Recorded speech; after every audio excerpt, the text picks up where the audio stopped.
Oh, well, actually, when I was young, I don't think I considered a career in anything, I was just like growing up. So I was born in Kampar. My father is a school teacher and my mother is a housewife. So I think I had a happy childhood. I was the second in a family. So I had an elder sister, and then I had a younger brother, and then later on had another younger sister. So there were four of us children in the family. So I was born in Kampar. I did my first few years in a small school in Kampar. And then because the school was too small, my father decided that we should all go to study in Ipoh. So we moved to Ipoh and I studied in the Methodist Girls' School in Ipoh from standard 4 until I was in Form 5. And then Form 6, I was in the Anglo-Chinese school in Ipoh. So that was also a nice, happy childhood for me. And my parents were not rich. In fact, I would say we are not rich at all. I mean, there were three of us that time growing up. My sister came along later. So my father would not have been able to afford to send us all to university, especially overseas. So luckily, I do quite well in school. So I got into medicine in University of Malaya, and I was on a scholarship, so there was no hardship on my father at all. So, and why did I choose medicine? Actually, I chose medicine because my results were good enough for me to get into medicine. I would have been happy being anything. In fact, I think I would have been happy being a receptionist or something. Um, but because I got into medicine, so I went to do medicine without really knowing what it was all about, because there were no doctors in my family. So there was no role model for me. Not even sure what a doctor does, in fact. So I'm not one of those who had a burning ambition to be a doctor. But once I was in medical school, settled in, and medical school, that those days, I think it's quite easy going. We had 5 years, we had friends, we went out. It was lots of fun as well. I was in my fourth year of medical school when I decided I wanted to be a surgeon. And in those days, there's no role models. I was in the University of Malaya, HKL that time. There were no female surgeons, so no role models. And there were only like two general surgeons who were women in the whole country, who were Malaysians. So really not much role model. But I knew I wanted to be a surgeon because when I just saw surgeons operating, I said, hey, this is what I would like to do with my life. So after we do MBBS, and then we actually do 1 year housemanship in those days. And in those days, the university hospital could take in trainees. So the head of surgery at that time was Prof. Soma Sundaram, and he wanted to train a woman, luckily, because actually I have to say that for me, a lot of things came my way because I was woman. Because there was no women in the department, and he said he wanted to train the first woman in the Department of Surgery in UM. So I was it. But a lot of pressure as well, because being the only woman in the department, everybody will look at you and say, oh, she's sure to fail, because a lot of women have tried to do surgery and did not continue, because it was in those days quite difficult, the training. So I was under contract for 4 years as a medical officer, and in that 4 years we need to do I did 6 months anesthesia, and then we had to do cardiothoracic surgery, all the different types of surgery. I remember once I was on call for 5 days in a row. I didn't go home at all. I just stayed in hospital for 5 days. And that was my life then, it was just, like 90% of my life is spent at the hospital. We eat hospital food. And of course, no time for fun and games, really. So did I miss out anything? What about going out on dates, boyfriends, I think I was so focused on my career. I didn't have time to go out. And even if I go out,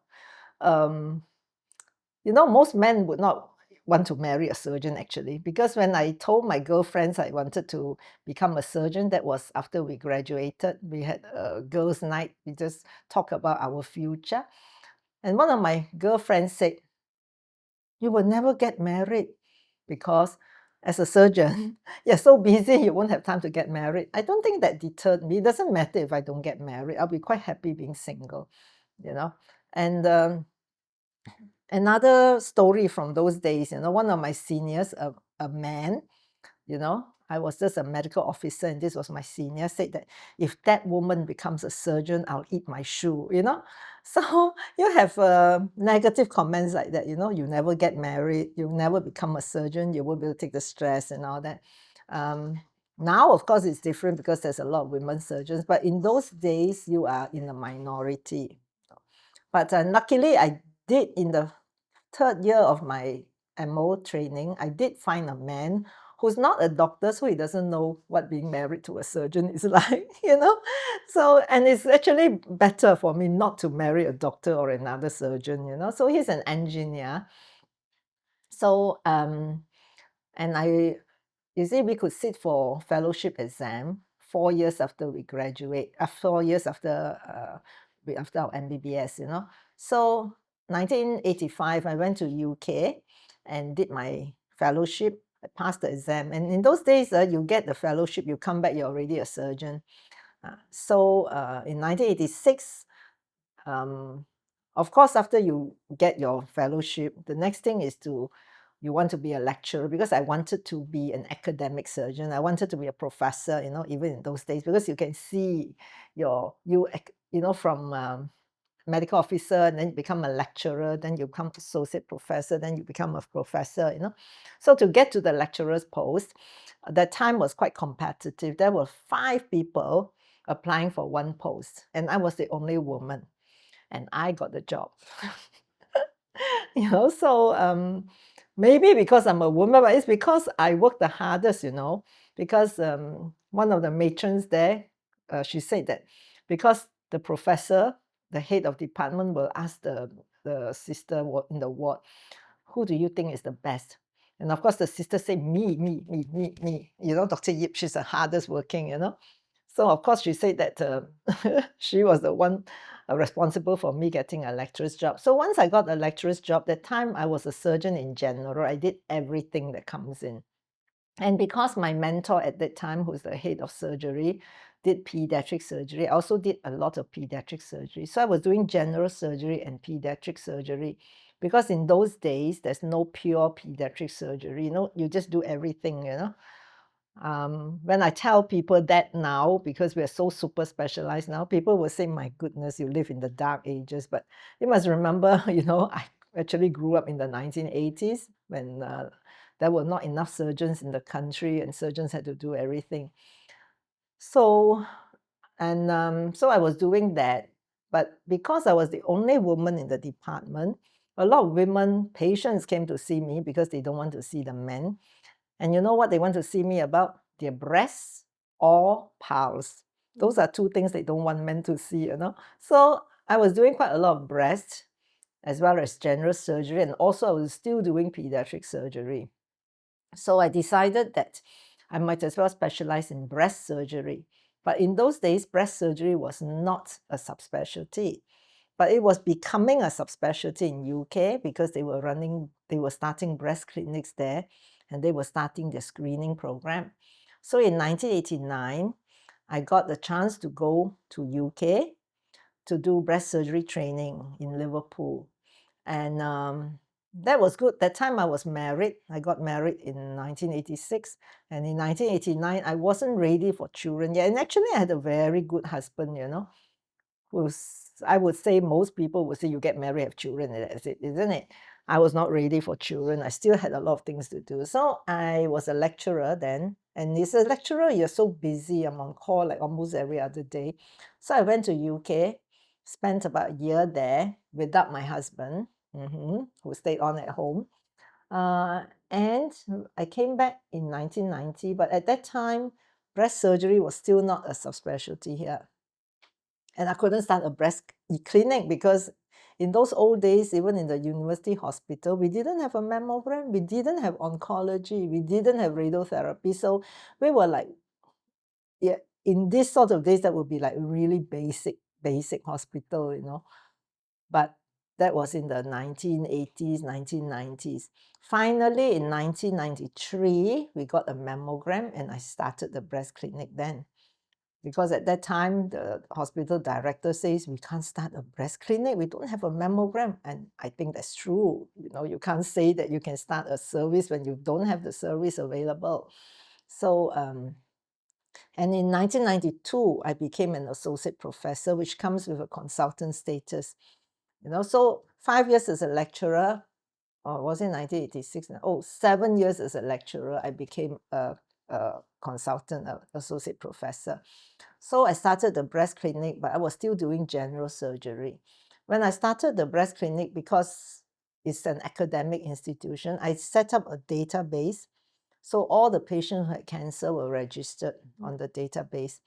And that's how I built up my research, you know. In 1996, I got a big IRPA grant this is a research grant for epidemiology of breast cancer in Malaysia. So that started my research into breast cancer.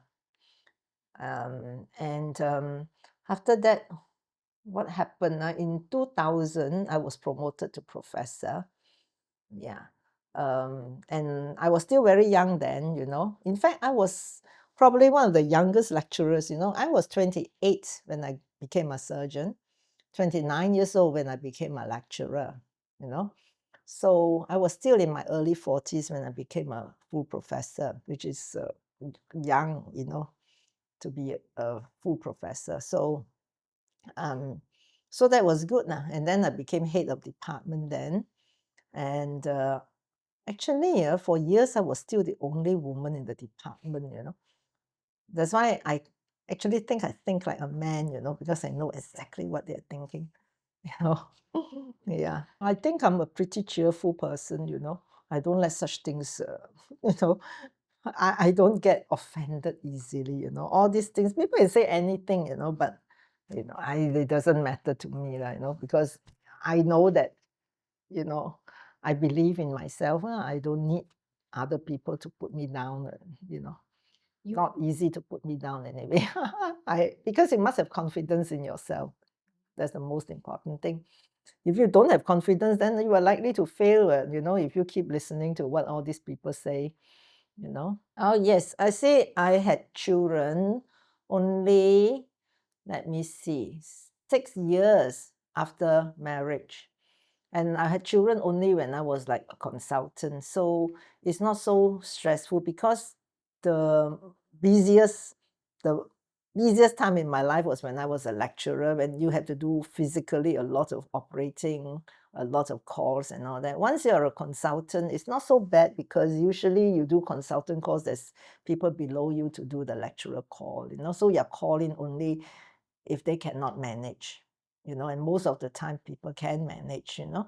So I had my children then. So I had my first child in 1920, in 1992, and my second child in 1994. You can see my children here. They are grown up now. They both did medicine, which I actually told them not to do. So the first one did medicine, but he doesn't like clinical medicine. So now he's doing research. He's doing a PhD now in Utrecht. My second son did medicine also, but he likes doing medicine. So now he's in Ireland, but not doing surgery. He wants to be a chest physician. Yeah, so both my sons actually ended up being doctors. Because you see, when I did medicine, there were not enough doctors, you know. We could walk into any job we want. In fact, you know, it's so easy to get a job. It's so easy to progress. It's so easy to get promoted because there's nobody else in those days. Now there's so many doctors. You have people waiting for housemanship, isn't it? My son, my first son, waited 1 year, you know, for a houseman's job. I mean, can you imagine? Last time, even we can't even rest, you know. The minute we graduate, we say you got to go to work, you know. Yeah. And Now there's not even no compulsory service also. Last time we had to do compulsory service. Even if you don't want to serve the government, you were forced to for 3 years because there's not enough doctors. Now you have you'll be lucky to get a job with the government. It's a contract job only. You don't have compulsory service anymore. Oh. So it's quite tough on these juniors now, and they have to do 2 years housemanship. Last time we only did 1 year, and now there's quite a lot of bullying, isn't it? I mean, you hear of housemen being bullied and all that, so, now it's not that easy to become a doctor. It's a very long process. I was a surgeon at 28. Nowadays, these young doctors, even if they are 28, they can't even start surgery training. They can only start surgery training sometimes when they're 30, So it's a very tough road. If you do something else, you'll probably be your own boss by the time you're 30. That's why I see last time when I was in the university, I see all these poor boys, all struggling. I said, isn't it tough, 5 years medical school, 2 years housemanship, people are scolding you because you're the junior. When you're an MO, people are still scolding you because you're a junior. And then when you get into the training program, they're still scolding you because you are still a student and you still have to pass your exams, you still have to study and all that when you do your surgical training. And then by the time you finish, probably only you're in your 30s or late 30s. To become a consultant, you'll be in your 40s. In my 40s, I was already a full professor and head of department. Oh, my mentor was actually Professor Soma. He passed away about a year ago, And he's the one who actually encouraged me. He was the one who gave me a chance to actually start surgery training, a chance to be a lecturer in the department, because, as a head of department, he had a lot of say. Well, I don't know whether I can say this on video, but you see, because, I was like his pet, teacher's pet, So the boys would go around saying that I was having an affair with him, and that's how I got the job and all, which is totally untrue because he's like a father figure, But these are the sort of things that you have to be, the problem about being a woman, if you don't get a job you want, or people will say that you did it because you slept with someone. I'm sure Yes. that's a problem, isn't it? Terrible. But terrible. the thing is, it does not bother me because I know myself.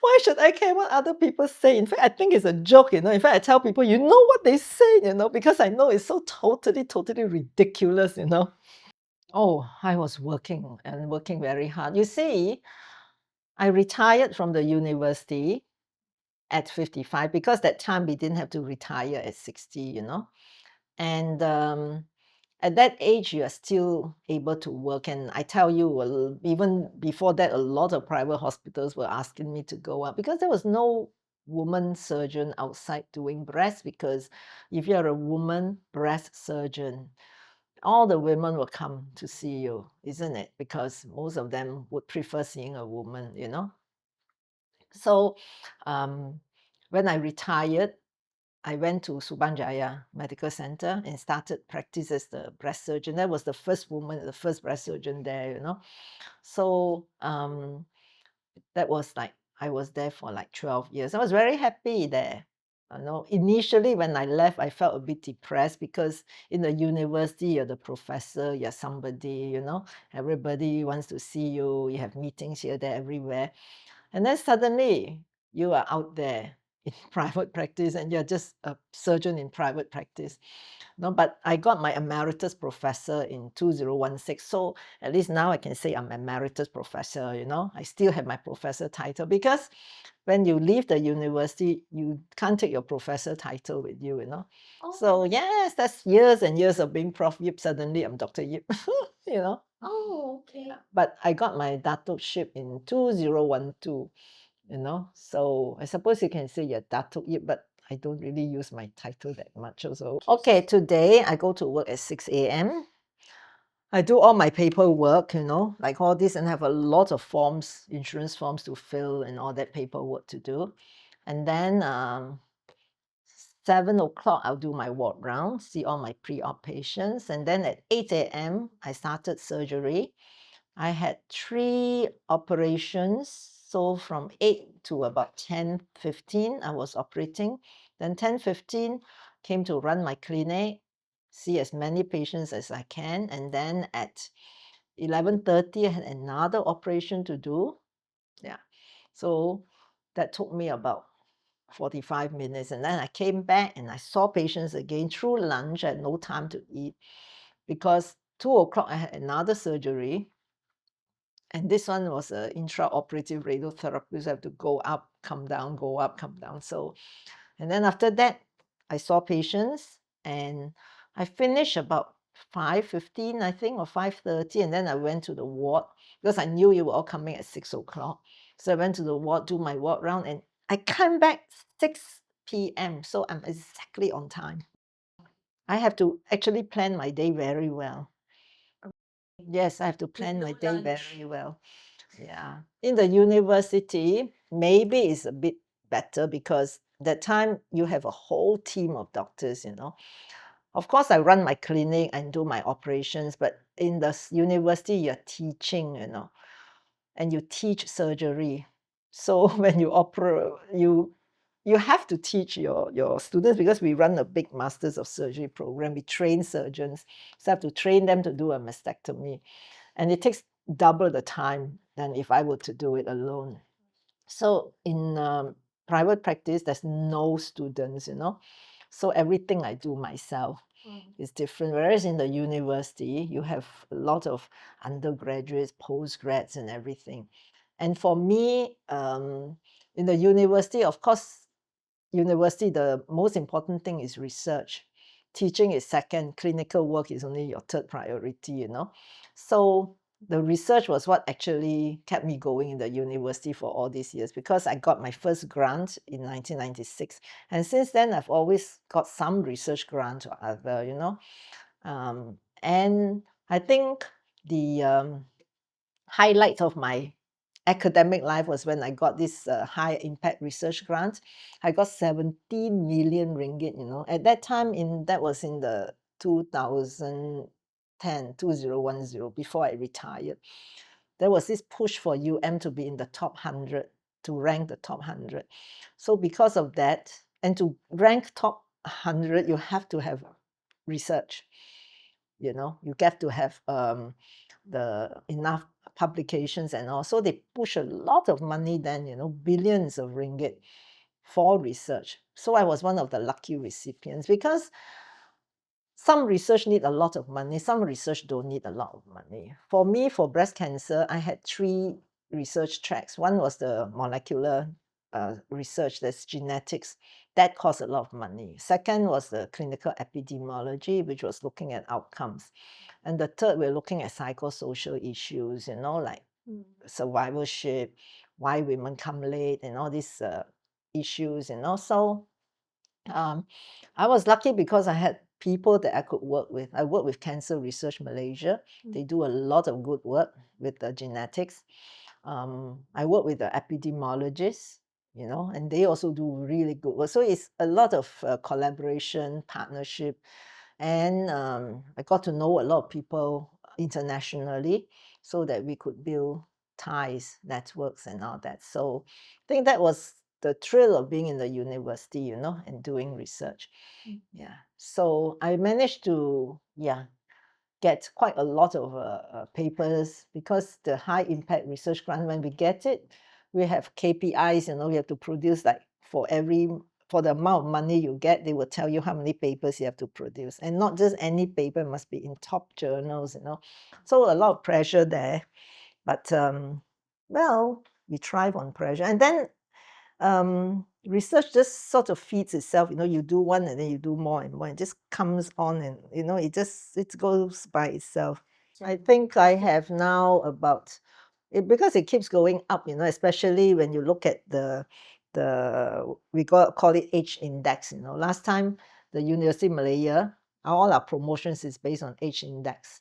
I can't remember my age index. It must be at least 40 or something like that. I have to look in my thing. I'll let you know. I think age index and then publications. I probably have about about, on paper, like if you look at Google search, I have about 300, yeah. And I'm one of the top 2%, 2% top scientists in the world, So that's that's the thrill you get from being in the university. Actually, it's before breast clinics were formed, before there were breast surgeons, even now, most breast surgery is done by general surgeons. Because breast surgeons in this country, there's probably now registered about 50 to 60 breast surgeons. And there's so many breast cancers. There are no breast surgeons in parts of Malaysia. So of course, a lot of surgery is done by general surgeons, a lot of breast surgery. So it doesn't mean that I'm a breast surgeon, that I'm going to be better at breast surgery than anybody else. Because all of us, the breast surgery is not that difficult, Yeah, so, but it's changing, Now the breast surgeons do oncoplastic breast surgery. They do their own reconstructions. They don't work with the plastic surgeons anymore. So breast surgery has developed, a lot since my time, Actually, breast surgery, for years, the surgery has not really changed much. We just do mastectomies, lumpectomies. I suppose now we are doing more oncoplastic. There's a new term called oncoplastic breast surgery, where the breast surgeon, as well as being the breast surgeon, they are also the plastic surgeon. So they do their own reconstruction. I think it's not really I introduced it now because we were doing it in the University of Malaya, Maybe in a way because I started doing breast reconstruction with the plastic surgeons, and then we have these young breast surgeons coming back. So I suppose it's like encouraging, our students to develop what they want to do, develop their specialty. And of course, now we have intraoperative radiotherapy, which is like the latest thing. After surgery, we give immediate radiotherapy. In fact, I did that just today, Yes, but these are all things that are standard in breast clinics. I suppose the thing is I developed the breast unit, in the university. But breast units were being developed all over the world as well, So, and we have things like, it's not that I work alone, because breast surgery is very multidisciplinary. We work with a whole team of people. So you have the breast surgeon, you have the breast radiologist, you have the pathologist. In fact, pathology, radiology, and surgery are the the three initial doctors that you would see to make a diagnosis. So when we started the breast clinic, we introduced this one-stop clinic where you could come, have your mammogram, and do the biopsy on the same day, and get the result on the same day. That was when we had this fine needle aspiration cytology and all. But it's very hard to maintain that when you can just have everything done and tell the patient the diagnosis the same day. Now we are not so stressed out. We actually take 3 days, to try to get the diagnosis to the patient, Well, actually, last time when I was in the university, we didn't even have palliative care. So I used to take care of all the patients myself, Now, of course, we send to palliative care. I used to, the dying patients, when I was young, I was doing palliative care. In fact, I did a sabbatical on palliative care as well. But now, of course, there are palliative care physicians. In fact, when I started the breast clinic, I used to give my own chemotherapy because there was no oncologist. So, now we have developed to such a subspecialty sort of thing, that, there are even breast oncologists now, breast radiologists now. Whereas last time, you don't have enough doctors, you cannot have one doctor that just do one thing, like breast alone, because breast is just a small part of the anatomy, because everybody will say that what's so special about the breast. I mean, a liver surgeon will say the liver is the most important. The cardiac surgeon will say the heart is the most important.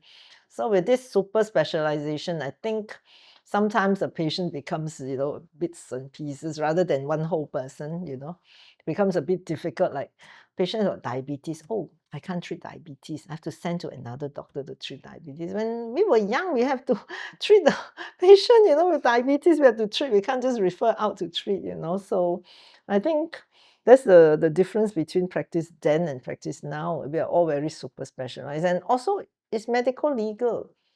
You don't want to treat something where you are not, it's not your area. Like, how can I treat diabetes? You know, a patient, if anything goes wrong, a patient will probably sue you and you have nothing to stand on because that's not your area of expertise.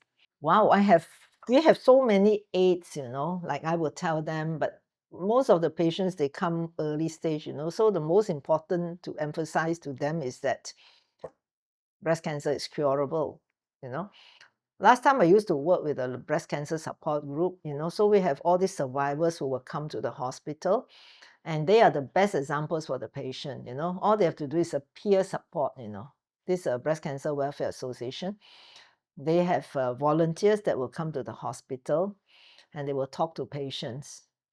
So it's a patient survivor to survivor sort of thing. A survivor tells a patient who's newly diagnosed what's the process, what they have to go through, because patients are always scared. They think that chemotherapy will kill them. They think surgery will kill them. So you just need a role model who's a patient who has actually adjusted well. But the patient has to adjust well. Some of these patients do never adjust. You can tell, but they are still very scared. The patients are still very scared of relapse and all. But with time, they become more less scared. But even so, at the back of the mind, they are always fearful of getting a relapse. Yeah, I guess so. But I think being a doctor, you have to be quite tough because we face death every day, isn't it? There are some doctors who give up because they just get so upset if a patient dies. In fact, I know some doctors who cannot accept it. So it's inner strength again. And also patients always ask, why me, why me, why me? I think you've got to have some like faith. I know whether, I think religion does help them to accept, yeah. Otherwise, forever they're saying, why me, why me, I think it's just going home to my family that's that's good, because my husband, he's really good, really supportive. Even now he's retired, he will make sure that, I get dinner, he will cook. He's a very good cook. Before that, I lived with my in-laws, so they took care of my kids. So I suppose family support helps a lot, yeah. At least the children are taken care of. Now the children are all grown. Actually, all these years I've had women who come to me, for mentoring, come to me to ask me, advice and all that. And I just say that it's actually just hard work. That's the only thing, It's just hard work. And now it's not so hard because, during my time it was hard work because there were not enough doctors. We just do everything. Now there's quite a lot of doctors, That's the problem. There's too many doctors, so it takes a bit longer for them to actually, get the jobs that they want. But I've seen some women give up along the way. Now, why do they give up? I've seen women give up. Well, one, exams, you have to study hard as well to pass exams. Another is sometimes family commitments, because or the husband don't want them to be a surgeon. I mean, maybe it's true that, men don't want to marry a surgeon, because, they won't have enough time to spend on them, they'll be too busy working.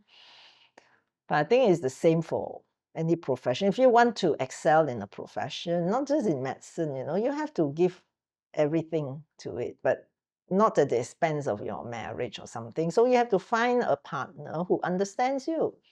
If they find a partner who wants them to spend all their time taking care of them, then sorry, because whatever it is, a woman's role is still as the caregiver, look after children, have children, cook and all that, and there are men who feel that the woman's role is to do that. So those are the sort of men who are not going to marry a surgeon, or allow their wives to become a surgeon. I don't think women would listen to all this. I don't think women listen to all this now. I suppose women are different. There are some women, a lot of women, what they do? They do pediatrics or they do pathology, all the all these which they feel are more suitable for women. I mean, you look at the pathology department, last time in UM, almost all were women. Same with pediatrics, So there are some areas in medicine that are more feminine than others, Even in surgery, most breast surgeons are women because some of the men realize that no, may not be that easy for them to to get women to see them, because there are women who see me because I'm a woman, um, And there's and a you'll level find of that yes, cardiothoracic surgeons, orthopedic surgeons, neurosurgeons, those are more manly. The percent, because I gave a lecture on women in surgery in Malaysia, so I have the data on the thing. And then there are more urology, also very few women. Urology, cardiothoracic surgery, neurosurgery have very few women. But pediatric surgery and plastic surgery have more women than the other disciplines. So general surgery, we're about 20% women now, which is very good. 10 years ago, when I did the survey, it was only 10%. So the number of women surgeons in Malaysia actually increasing, No regrets. I don't think I regret anything. I'm quite happy where I am now, I just feel that it's so sad for our young doctors now because they have such a long journey to go, to get to the top. Whereas for me, it was a fairly quick journey. Yes, I feel good because, I mean, from my husband especially, if my husband says that, oh, luckily he's not needy. I mean, there are some men who are so needy, isn't it? They would want the wife to be there all the time for them. Whereas my husband is very independent. And then also, when I was in the university, I would travel all over for meetings because a lot of our work is international networking. You have to meet people, get collaborations, everything done. So he doesn't object to me traveling on my own. Some men may have problems with that, isn't it? So actually, I'm very lucky to have a supportive husband who is independent, and allows me to be independent as well. Give up. Oh my God, that has never been an option. I've never actually wanted to give up. Goodness. I have to think very hard, but I don't remember actually, wanting to give up on surgery, for example, Yeah. And things just get better, along the way. I've been a lot of first. In fact, we had a conference, in August. So this was run by the Association of Women Surgeons. So the title of the thing was the meaning of being the first. So they had a few women surgeons who were first in some areas to talk, And it's quite interesting, Well, I was the first woman surgeon in the University in Malaya. I was the first woman College of Surgeons president. Actually, I'm the first woman to be president of the International Society of Surgery as well. That one, I'm now immediate past president. That was pretty good, I felt good, with the first woman president of that. Any other first for me? Actually, I was the first Malaysian and not just a woman to get the honorary fellowship from the American College of Surgeons. In fact, I was just there, I got my, that thing, I got my honorary fellowship in 2013, I think, yes. And I was the first woman and the first Malaysian to get honorary fellowship from the American Surgical Association as well. So yeah, those are the things that I feel, very proud of, to be the first. That's amazing. Yeah, in fact, I was just in San Francisco for the American College of Surgeons meeting. I go every year, When you're honorary fellow, they invite you every year for the meeting. So it's very nice. Yeah, I arrived midnight. By the time I got home, 2 a.m. on Thursday, 8 a.m. on Friday, I was operating. I am used to it, I can say I'm used to it, Because last time when we were training, you can actually be up the whole night and still work the next day. Now I think they give you the day off, Now they let you do shift work only, They think that doctors are dangerous if they don't sleep for 48 hours. I don't think that's true. I've been in that situation. I don't think I did anything dangerous, I like to watch videos, when I'm free. I do a lot of handicraft last time. These are my mother's work, but I used to do also. If I retire, I actually want to do a lot of handicraft. I crochet, and what else would I do in my free time? I read. Now I read Kindle. Now I don't even have to buy books. I just buy online, So I What do you like, read, I Lynn? watch videos, and I would like to do more needlework. You see, when I watch video, movies, or when I read, I don't want to read sad stories or all those deep stories. So I like to read thrillers, murders, and all that. And in the same way, for videos, I watch the American series, NCIS, all those, all those True type crime. of crime. Yes, I would like to watch that. I hate watching medical dramas because they are so ridiculously, you know, I just can't believe such things can happen, because being a doctor and then watching a medical drama like Chicago Hope or what's that, Anatomy or something like that. I mean, Grey's it's Anatomy. Grey's Anatomy. It just doesn't happen in real life. No way.